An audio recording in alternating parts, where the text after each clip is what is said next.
recrutements aux Nations Unies sont basés sur les compétences et il y a plusieurs phases. Il y a la phase d'application, c'est-à-dire la phase où laquelle on pose sa candidature. Il y a la phase d'évaluation, il y a la phase d'interview si c'est le cas, et il y a la phase également de test écrit si ça nécessite. Donc les recrutements aux Nations Unies se font en fonction des types de contrats. Il y a des contrats professionnels nationaux, des contrats professionnels internationaux. Il y a aussi des contrats locaux, comme les postes qui sont recherchés localement. Et il y a aussi des postes, comme on appelle le TGO, c'est-à-dire qui est pour temporaire, ou un PSGO, ou qui est spécifique et temporaire en même temps. Donc le recrutement, selon chaque phase, est déterminé par le type de contrat. Je vais prendre juste l'exemple où on recrute un national staff pour la MONUSCO, par exemple.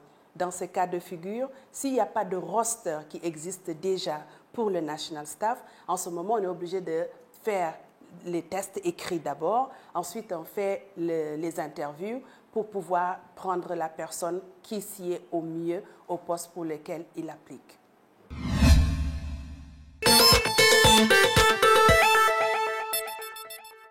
Les gens, quand ils appliquent par exemple sur Inspira, je vais donner juste cet exemple parce que le développement de carrière peut être local comme il peut être à niveau international.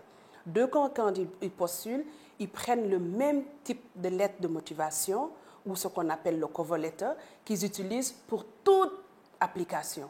Il ne change jamais. C'est le même. J'ai un cover letter, c'est pour chauffeur, je le mets, pour gardien, je le mets, pour sécurité, je le mets, pour political affaires, je le mets. Ce n'est pas possible. Ça, c'est une des erreurs qu'il ne faut pas faire. Parce que à mon avis, chaque avis de vacances de poste a des critères. Et chaque critère est déterminé aux Nations Unies par ce qu'on appelle les compétences. Et chaque compétence a des indicateurs. Alors, si on applique pour un poste de chauffeur et qu'on garde un CV où on écrit là où on a travaillé comme gardien, vous voyez que les compétences ne sont pas ce qui sont requis. Et puis, deuxièmement, quand on applique, il y a deux questions à laquelle on doit se poser. La première est en quoi est-ce que mon expérience colle avec la vie de vacances de poste et quelle est ma valeur ajoutée. Et je donnerai juste un petit exemple également. Dans les questions pendant les interviews, on demande au staff de donner un exemple. Il y en a qui commencent par dire « je n'ai pas vraiment d'exemple, mais je pense que… » Ça, c'est des erreurs qu'il ne faut surtout pas faire. Ou il y en a qui disent « ah, attendez, laissez-moi réfléchir, je vais voir comment je vais trouver un exemple qui va coller avec ça. » Ça veut dire qu'il ne s'est pas préparé.